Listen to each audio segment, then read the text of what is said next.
Ahojte, priatelia a naši fanúšikovia Zažij Fatru. Dneska som na výlete tu na hrebení vo Veľkej Fatre. Vonka je -10, takže zima je celkom fajn, ale toho snehu tu mohlo byť viacej. Uvidíme, čo nás čaká, aký bude celý január a február, ale máte sa na to tešiť.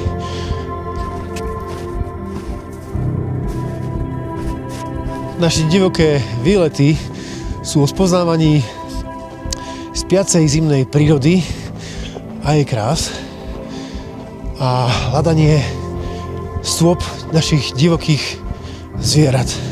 A hlavne divokých šeliem, ako je rys ostrovit, mačka divá a hlavne vlk dravý.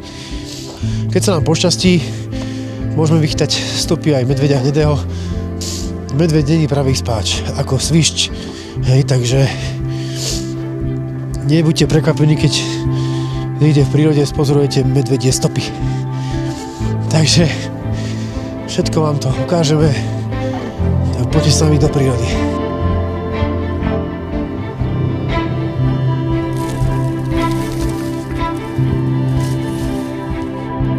Po ani nie pár metroch mám tu pekné stopy, ako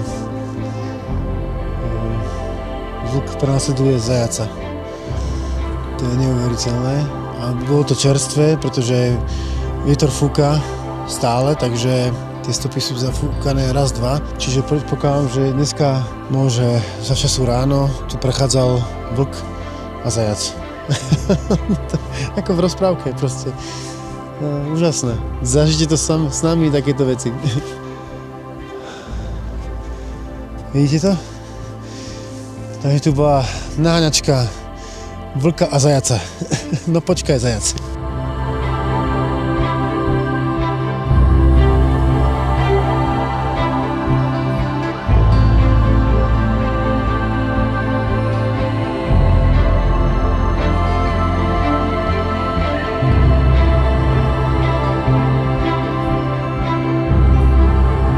Tešíme sa na výlety s vami a poďte s nami do prírody zažiť divočinu. Ahojte.